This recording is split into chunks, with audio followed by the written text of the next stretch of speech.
우리가 지난 시간에 베레시트 바라 엘로힘, 태초에 하나님이 우주를 창조했다 는 말씀을 가지고 창조는 무엇인가, 시작이라고 하는 것은 무엇인가에 대해서 우리와 함께 이야기를 나눴습니다.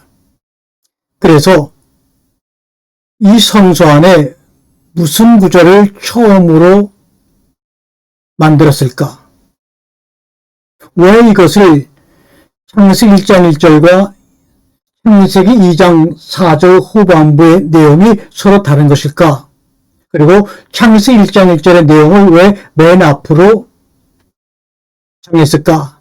이거에 대해서 고민하고, 바라라고 하는 것은 무엇인가에 대해서 고민하면서 우리가 귀한 은혜를 나눴습니다.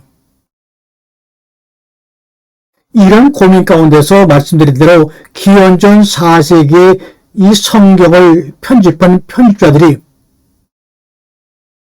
약 기원전 6세기에 등장한 포로기 저자의 글을 맨 처음 도전하고 결정을 했다는 것을 말씀드렸죠. 그래서 베레시트 바라 엘로힘이 시작하는 맨 처음에 하나님이 하늘과 땅을 창조할 때라는 구절을 성서의 가장 첫 번째 시작으로 둔 것이다라고 말씀드렸습니다.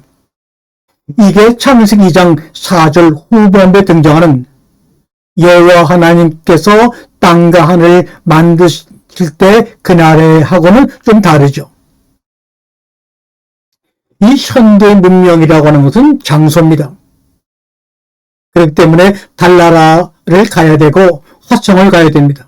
그러나 유대교에서는 맨 처음에 창세기에서는 인간이 뭐죠? 시간을 정복했다고 말하는 겁니다. 그래서 시간을 영원으로 만드는 방법이 바로 종교의 핵심이기도 합니다. 장소가 아니라 지금 여러분과 제가 앉아있는 이 시간이 뭐라고요? 유일한 영원한 시간이라는 거죠. 그것이 바로 성경서 말씀하는 겁니다.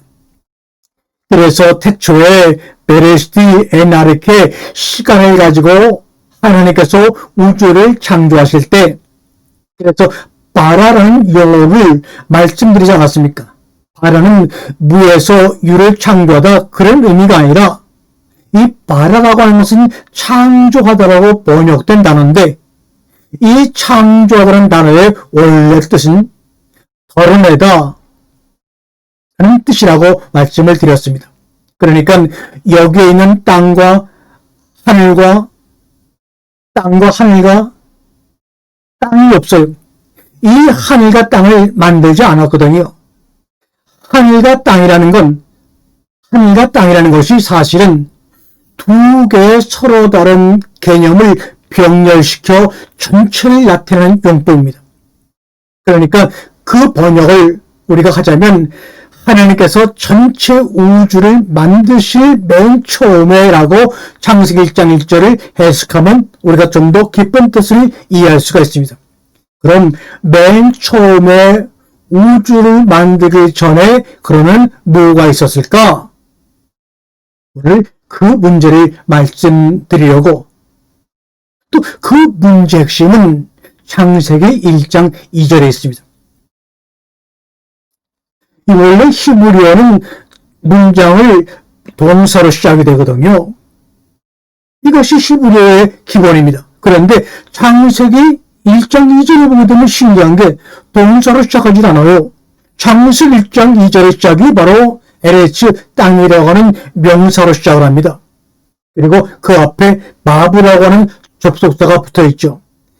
그 바브라는 접속 다음에 에레츠라는 명사를 붙여가지고 명사로 시작하는 것이 바로 창세기 1장 2절의 문장입니다. 그러나 히브리의 모든 문장에서는 다 동사로 시작이 됩니다. 그런데 여기서 접속사 다음에 명사로 시작을 했다는 것은요, 이것은 무슨 의미냐? 이것은 창세기 1장 1절에 나오는 내용에 대한 부연 설명이라는 겁니다. 1절에 대한 부연 설명이 바로 창세기 1장 2절이요. 그래서 동사로 시작하지 아니하고 접속사 플러스 명사로 그리고 땅이라고 시작을 했다는 겁니다. 그래서 진짜 시작은요. 창세기 1장 3절에 뭐가 나오냐? 처음으로 창세기 1장에서 처음으로 동사가 나오는 문장은 창세기 1장 1절도 아니고 2절도 아니고 1장 뭐라고요? 3절입니다. 1장 3절에 처음으로 동사가 나옵니다. 말하다 이 말입니다. 말하다는 동사 하나님께서 말씀하시니 와요멜 그러니까 창세기 1장 2절은 1장에 대한 부연 설명으로 그 상황을 설명하는 겁니다. 하나님이 우주를 창조하실 맨 처음에 상황이 어땠는가를 이거를 설명하고 있는 것이 창세기 1장 2절이죠. 그때 하나님이 우주를 창조하실 맨 처음 바로 그때의 말이죠. 하아레츠. 아직 땅이 만들어지지 않았어요. 그렇죠? 그렇지만 무언가 말해야 되기 때문에 땅이라고 말한 거예요. 여기서 땅이라고 하는 것은 하늘과 땅에 그 땅이 아니라 인간이 알 수 있는 어떤 공간을 의미합니다. 다시 말하면 인간이 발을 디디고 있는 우리가 알고 있는 세계를 말하는 겁니다. 그러니까 아하레츠라는 말이 원래 아레츠라는 말이 원래 아래로 이런 뜻입니다. 아래로 우리가 살고 있는 이 땅이 하아레츠 그리고 동사가 나오고 이상한 단어가 나와요. 어떤 단어냐? 맨 처음에 이 땅을 표현한 두 명사가 나오는데 여러분이 많이 들었죠? 혼돈과 공허, 히브리어로 토우 바우입니다.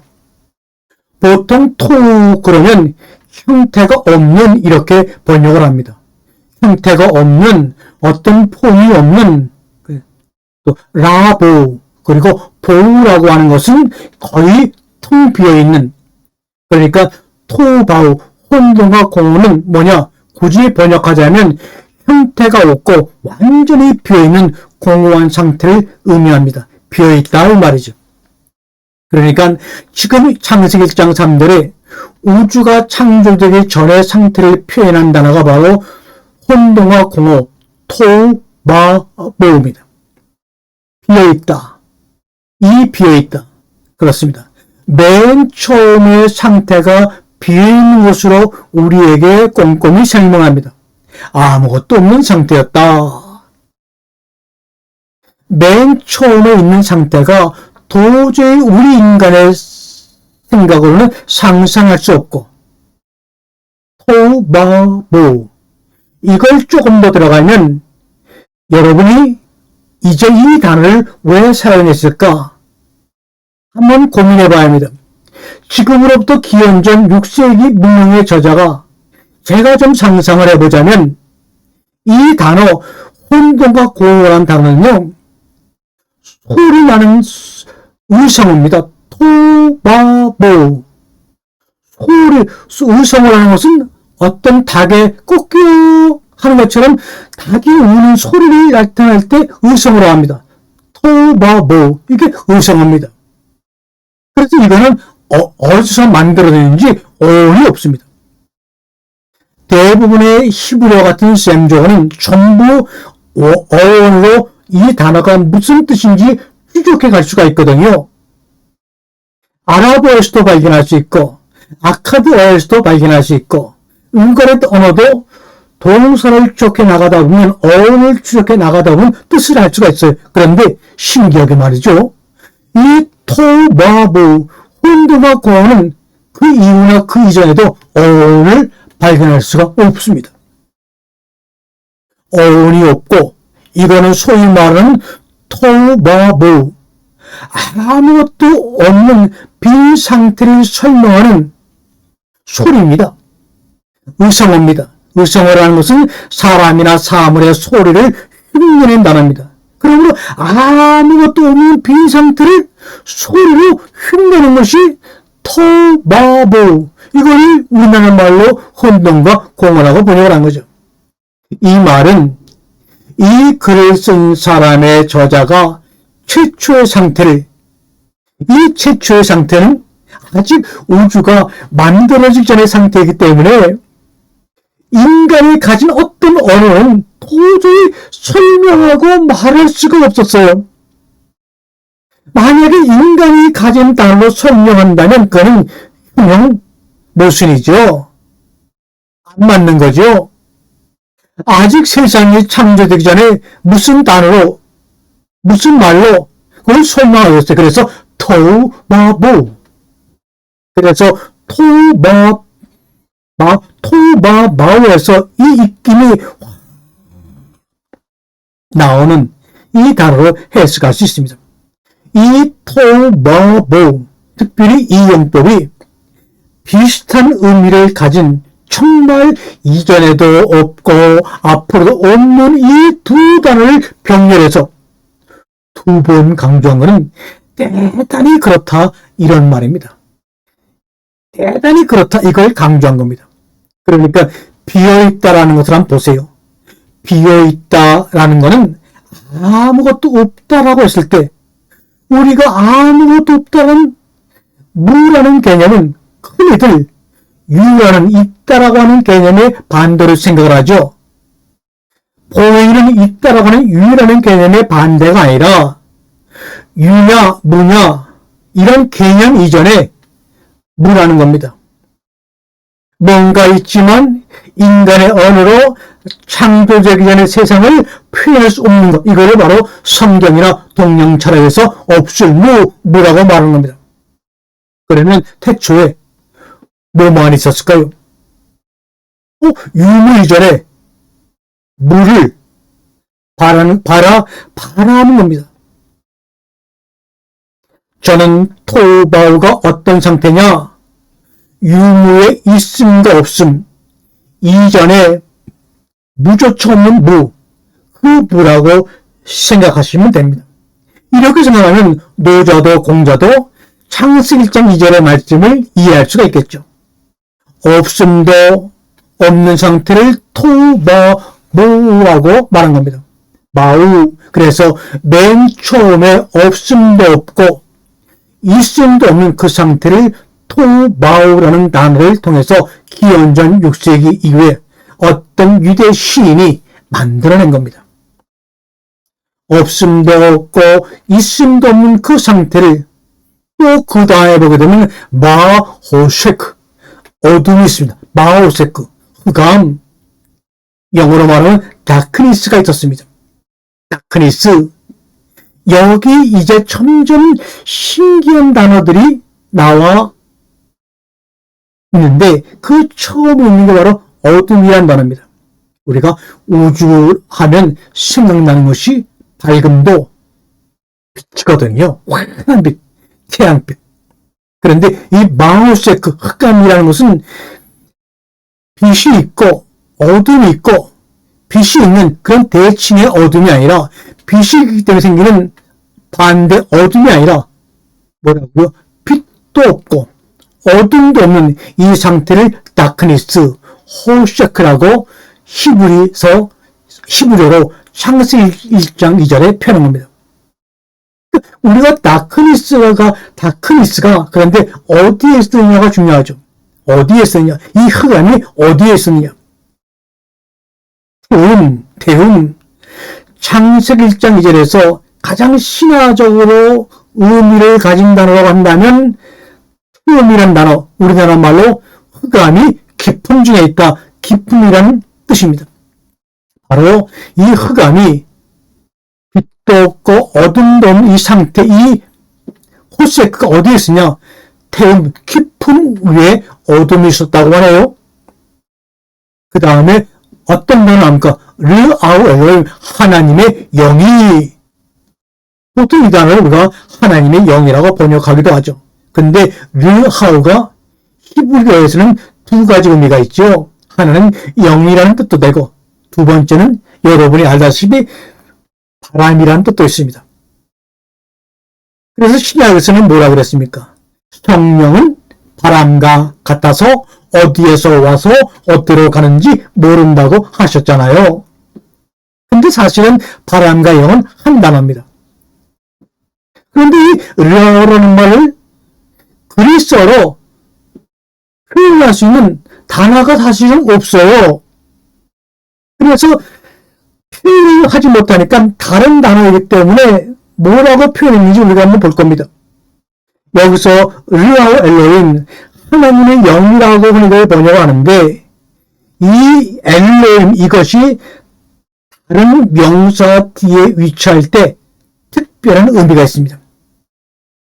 그 앞에 단어의 최상급을 나타내는, 그래서 성수에 예를 들어서 산이 있다. 그러면 가장 높은 산이란 뜻이 르하우 엘로임은 가장 강력한 바람이란 뜻입니다. 가장 강력한 바람이 맨 뒤에 물 위에 있다는 말입니다. 그 단어가 메라 헤페트, 우리가 운행하다 이런 말입니다. 이거는 뭐냐면 하나님의 영이, 하나님의 가장 강력한 바람이 운행한다는 말은 무슨 말이냐? 물을 한 곳에 모으기 위해 독수리가 수면 위에서 막 날개를 퍼대기는 그 물 위에서 터닝하는 모습을 운행하다, 메라 헤페트라고 합니다. 물을 걷어내기 위해서 하는 행동을 운행하다, 메라 헤페트라고 말합니다. 또 영어로 말하면 홀버링 어버라고 번역을 했어요. 왔다 갔다 날개를 막 치면서 물 위를 독수리가 막 왔다 갔다 해갖고 물을 한쪽으로 걷어낸 이 창조력이 우리가 보게 되면 첫째 날에 정말 궁창 아래 물들을 한쪽으로 몰아서 뭐가 드러났죠? 묻이 드러났죠. 거기에 나무를 심었습니다. 이게 바로 창조의 행위입니다. 그래서 강력한 바람, 이 강력한 바람이 맨 나중에는 뭐가 보이죠? 마임이 물이란 말입니다. Hovering over the face of the face of, 강력한 바람이 정말 그 믿음에서 출렁거리는 그 물결이 막 지금 역사하는 거죠. 이 마임이라는 것이 물이라는 뜻인데, 물이라는 것이 다른 생조어에서 전부 복수형으로 등장합니다. 아카드에서도 마찬가지 물들. 그런데 유일하게 히브리어에서는 마임이라는 물을 복수로 쓰지 않고 뭘로 써요? 쌍수로 등장합니다. 그러니까 쌍수는 뭐냐? 똑같은 것이 두 개 있다는 겁니다. 히브리어는 귀도 쌍수입니다. 코도 쌍수입니다. 눈도 쌍수입니다. 그러니까 이 물이라고 하는 것은 two bodies of water, 두 개의 몸을 가지고 있는 거예요.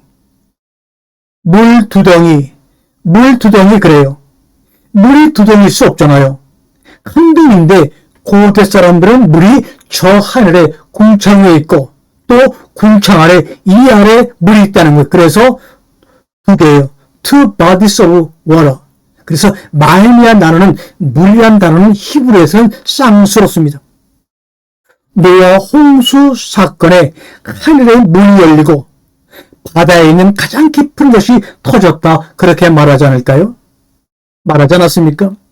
이 두 개 합친 것이 노아 홍수의 이 구조에 그대로 등장합니다.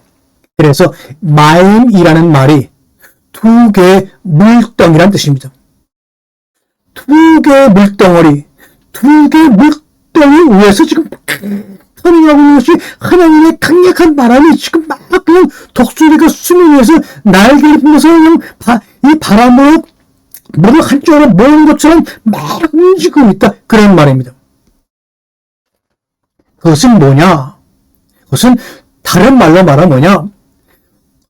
땅이 혼돈과 공허 가운데 있고 흑암이 깊은 가운데 있는데, 그 깊은 가운데 있는 그 가운데서 하나님의 강력한 바람이 그 물결을 한쪽으로 모으고 해서 막 움직이는 것, 이것이 창조의 힘인데, 그 창조의 강력한 힘 속에서 물이 한쪽으로 막 내려가고 깊은 물이 아래로 막 떨어지면서 뭐가 납니까?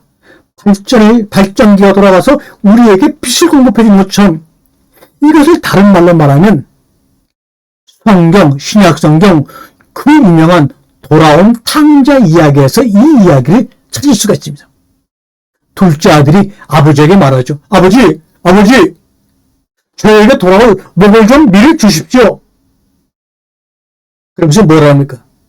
내가 해야 될 유일한 한 가지를 찾으러 나가야 되겠습니다. I will go and the only thing I have to do. 이 말 듣고 아버지가 아들의 실망무시 아닙니다. 그래? 네가 해야 될 그 유일한 한 가지를 찾으러 나가겠다고 이제 알았어? 아버지가 오케이. 내가 진정 정신을 차리겠구나. 오케이, we will come to your sense. 아버지가 마지못해서 억지로 둘째들이 달라고 하니까 그 둘째들이 목을 준 것이 아니에요. 기꺼이 준 거예요. 기꺼이. 오케이. will come to your sense. 네가 정말 정신을 차렸구나. 뭔가 알아차렸구나. 이 말입니다. 그래서 둘째 아들이 어디 갔는지 아세요? 머나먼 지방에 갔대요. 그때 사용된 그리스어가 코라, 에이스코라 마그란, 먼 땅으로 갔다는 겁니다. 그러면 둘째 아들이 아버지가 준 그 상속 그 재산을 가지고 왜 먼 땅으로 갔을까요? 그것은 자기 안에 있는 오래된 자아를 죽이고 새롭게 새롭게 부활하기 위해서 간 겁니다. 그게 바로 코라입니다. 그게 바로 혼돈이에요. 혼돈은 나쁜 의미가 아닙니다. 그러니까 내가 다시 태어나기 위해서 반드시 내가 있어야 될 공간이 어디냐? 바로 혼돈이다 그 말입니다. 창세기 1장 2절이 이 혼돈을 바로 표현한 겁니다. 혼돈을 표현하고 이제 그 다음에 진정한 시작은 바로 창세기 1장 3절 하나님이 말씀하셨다 아마르 하고 하나님의 말씀 다바르가 등장합니다. 요한복음 1장 1절에 나오는 처음에 태초에 엔아르케 로고스가 있었다 나오죠. 그래서 오늘 그 내용은 혼돈이 무엇인가? 혼돈은 그러니까 한마디로 무질서이면서 질서이고 어둠이면서 빛이고 그리고 무생명이면서 생명이고 우리가 아는 모든 세상의 이원론적인 모든 것을 넘어가는 유무의 무가 아니라 무도 없는 무다 이 말입니다. 장자가 말한 그 원초적인 상태, 사실 우리는 매일매일 혼돈을 경험하고 있는 거예요. 여러분이 혼돈을 언제 경험하냐? 밤에 잘 때 여러분이 잠시 6시간 내지 8시간씩 죽는 겁니다. 그리고 오늘 하루는 나한테 주어진 새로운 날이 새로운 시작을 하는, 그래서 사실은 이 죽음과 삶이 하나로 동양의 도가 철학처럼 음과 양으로 이어진 겁니다. 하나예요. 죽음과 삶은 둘이 아니에요. 하나 삶이 죽음이고 죽음이 삶이고 이렇습니다. 만약에 혼돈이 없다면 질서가 존재하지 않아요. 그러니까 질서는 뭐냐? 혼돈이 낳은 자식이다 이 말이죠. 혼돈은 여러분의 삶 가운데 막다른 골목길일 수도 있어요. 그래서 얼마나 힘들고 고통스러워요. 혼돈은 말 못하는 고통일 수도 있어요. 창피함일 수도 있어요. 시련일 수도 있어요. 그런데 오히려 그것이 나를 치유하는 유일한 관문입니다. 이 관문을 통해서, 이 혼돈을 통해서 인간은 다시 리본, 다시 태어납니다. 그 메타포로, 그 비유로 하나님께서 인간에게, 우주에게, 지구에게 어두운 밤을 선물해 주셨습니다. 엘리 위젤이 홀로코스트를 경험해서 유일하게 살아남아서 쓴 책이 나이트라는 책이 있는데 그 책은 제목이 흑야라고 번역이 되었죠. 그 사람이 경험한 그 어둠, 그 나이트를 이해할 수 없지만 그러나 아침을 맞이하는 유일한 시간이라고 그는 그 책에서 기록했습니다. 세 번째 시간에 여러분과 또한 만나도록 하면서 오늘 강의를 마치도록 하겠습니다. 샬롬 샬롬.